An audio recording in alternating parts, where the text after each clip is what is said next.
napanood ko yung interview kay Trillanes, sabi niya, ang posibleng makatalo kay Sara sa 2028 si Torre. Posible daw na makatalo kay Sara sa 2028 si dating PNP chief, ngayon ay general manager ng MMDA, General Nicolas Torre. Ayon yan kay Trillanes, mga kabunyog. Yan ang latest niyang pronouncement. Ngayon ang tanong, bakit parang biglang pumihit si Trillanes? Di ba dati ang ini-endorse niya, sabi niya si Risa?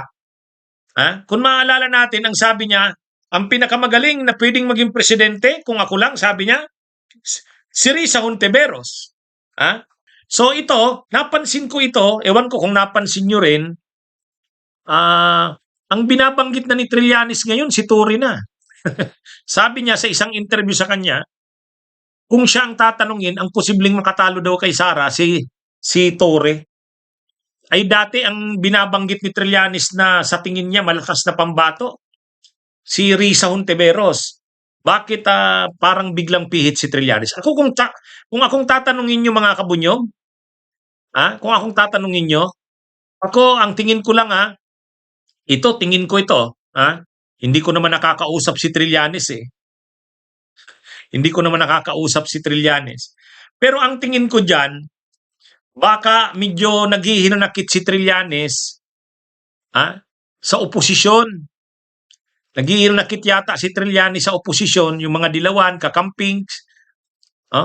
Kasi nabanggit na rin ito ni dating Secretary Ronald Llamas.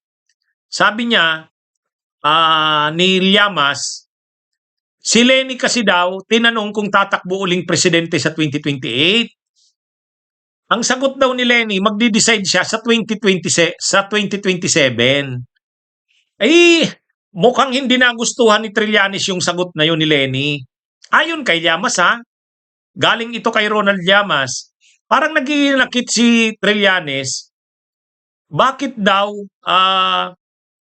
na naman 2027 magdi-decide si Leni? Na kaya nga natalo nung 2022 ay sa tingin ni Trillanes, kulang sa preparasyon. Dapat kung tatakbong presidente sa 2028, ngayong 26 mag-decide na.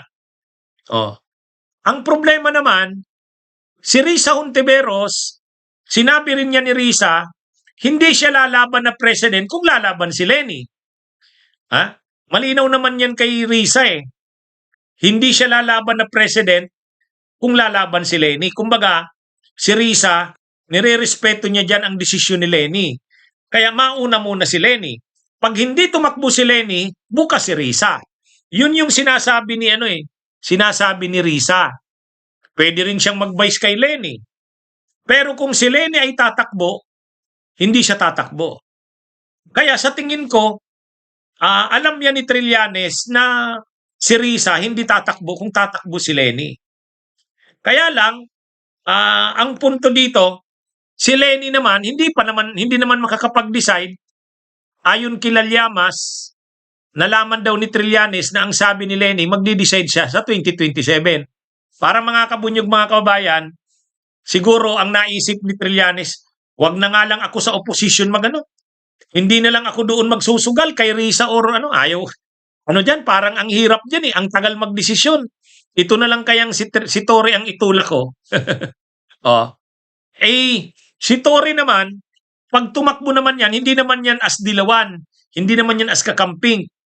Parang ang dahil nasa administrasyon na ngayon si Torre, di ba? General manager na ng MMDA, ibig sabihin, baka iniisip ni Trillanes na pwedeng kumbinsihin si PBBM na ang i-endorse sa presidente si Torre.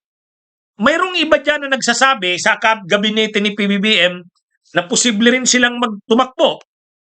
Halimbawa, si John B. Cremulya, may nagsasabi din si Vince Dizon, may nagsasabi rin si Gibo Chodoro. Yung mga loyalista naman, pinuploat naman ngayon si Irene Marcos Araneta. Ngayon, si Trillanes, para sa kanya, itutos up niya si Torre. Baka imanok ni Marcos. Mga kabunyog, mga kabayan. So parang kay Trillanes, kung si Risa kasi yung itutulak niya, nakadepende ang pagtakbo ni Risa kay Leni. Tapos si Leni naman, nakadepende rin sa 2027. Kaya parang siguro sumakit ang ulo ni Trillanes kaiisip.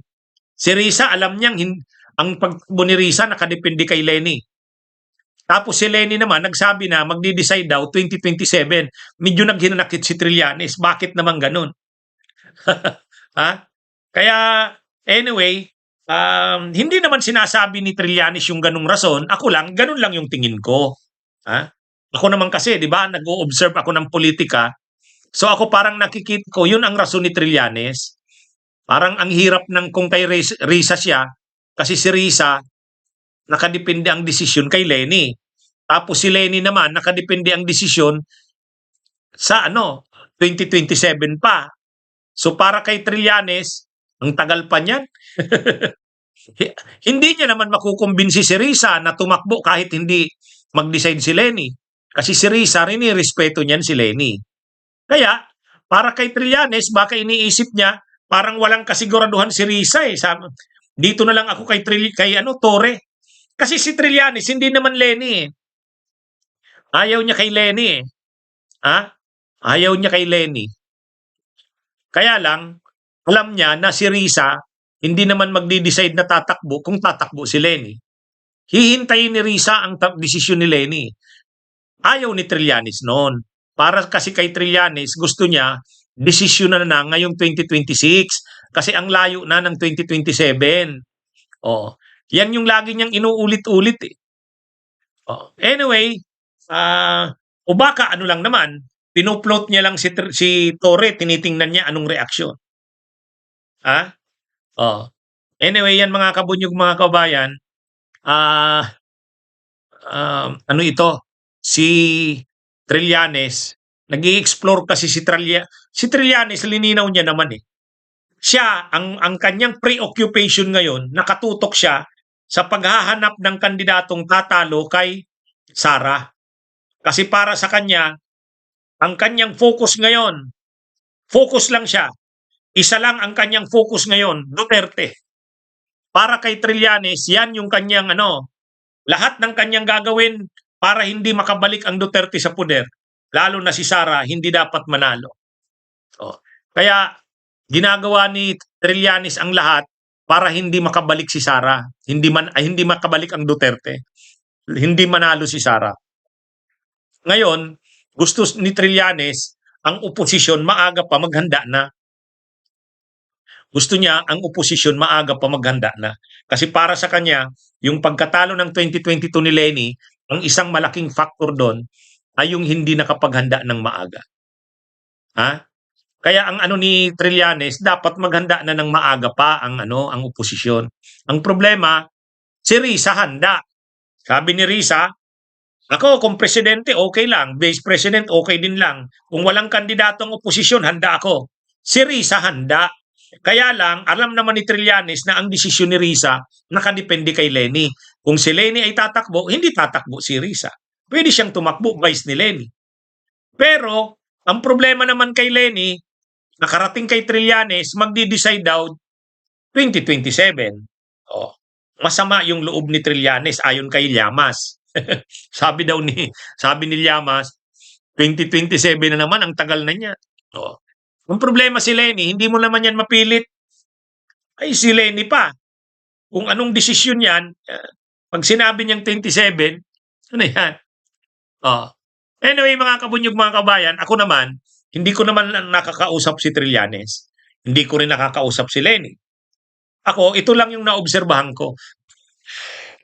Parang naghahanap si Trillanes ng posible pang pambato. Parang naghahanap siya. At kung si Risa ay hindi tatakbo, dahil nakadepende kay Leni ang desisyon, pinuplot ngayon ni Trillanes itong si Torre. Ayan. Ano sa tingin niyo, mga kabunyog? Ano sa tingin niyo? Okay, mga kabunyog, mga kababayan, magandang araw sa inyong lahat. Mabuhay po tayo.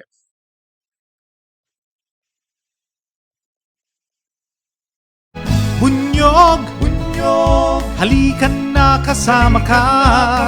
Bunyog, kapag buklod ay may pag-asa. Luzon, Visayas, Mindanao, isa ang pananaw. Sa bagong Pilipinas ang bunyog isisigaw.